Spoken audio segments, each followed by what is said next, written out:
తమ్ముడు జాన్ గారి విషయానికి వస్తే, జాన్ గారిది కూడా లవ్ మ్యారేజ్. హేమ గారు అందరికీ తెలుసు, క్యారెక్టర్ ఆర్టిస్ట్, మంచి క్యారెక్టర్ ఆర్టిస్ట్. హేమ గారికి మీ కుటుంబానికి ఎలా ఉంటుంది అనుబంధం? బ్రహ్మాండంగా ఉంటుంది సార్, ఏం ప్రాబ్లం లేదు, అదే అస్సలు ఏం లేదు. మా మిస్సెస్ వాళ్ళిద్దరు బాగుంటారు, చాలా బాగుంటారు, అసలు అలాంటివి ఏం లేదు. మా తమ్ముడు నేను ఇప్పుడు ఇవాళకి కూడా నాకు ఏదైనా ప్రాజెక్ట్ వస్తే ఫస్ట్ మా తమ్ముడిని అడుగుతాను.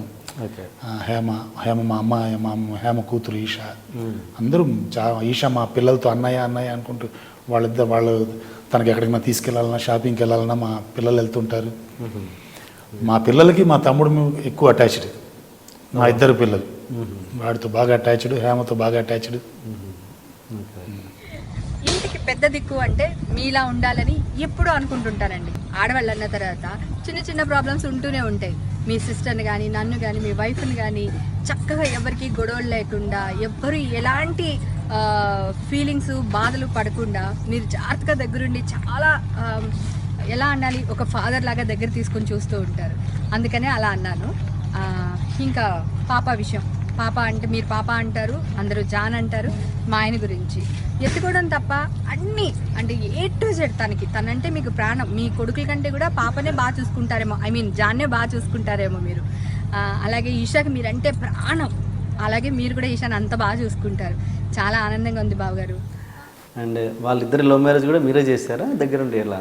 దగ్గరుండి చేయలేదు, అంటే మా తమ్ముడు అసిస్టెంట్గా నా దగ్గరే చేసింది, ఇంకెక్కడ చేయలేదు. జాన్ నా దగ్గర ఒక్కచోటే చేశాడు వాడు. అప్పుడు నేను ప్రాజెక్ట్స్ చేస్తున్నప్పుడు హేమ కూడా నా దగ్గర కొన్ని ప్రాజెక్ట్స్ చేశారు ఆవిడ.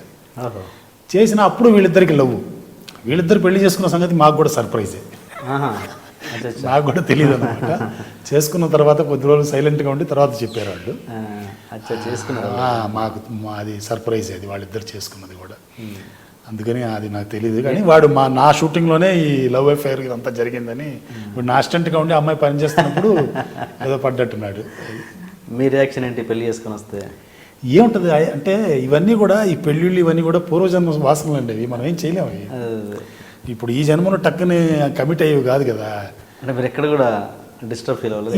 ఏం కాలేదు సార్, నేను అస్సలు ఏం కాలేదు. నేను డిస్టర్బ్ ఏం యాక్సెప్ట్ చేశారు.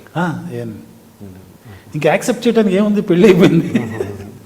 ఏదో కోపమో ఏదో ఒక ఎక్స్ప్రెషన్ ఏం లేదు. అంటే అప్పుడు కరెక్ట్గా మా ఫాదర్ డెత్ బెడ్ మీద ఉన్నారు. యాక్చువల్గా ఆయన డెత్ బెడ్ మీద ఉన్నప్పుడే వీళ్ళది అప్పుడేదో జరిగింది అప్పుడు.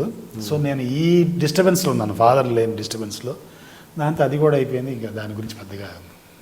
నాన్నగారు తర్వాత పెళ్లి చేసుకున్నారు. నాన్నగారు డెత్ బెడ్ మీద ఉన్నప్పుడే వాళ్ళది ఏదో జరిగినట్టు. మీరు నాన్ వెజ్ మానేయడానికి, అసలు నాన్ వెజ్ అంటేనే ఆమెడ దూరం వెళ్ళిపోవడానికి కారణం ఏంటి సార్? సడన్గా అంత మార్పు ఎందుకు వచ్చింది మీకు? అంటే అది కూడా ఒక అదృష్టమే. ఎలాగంటే నేను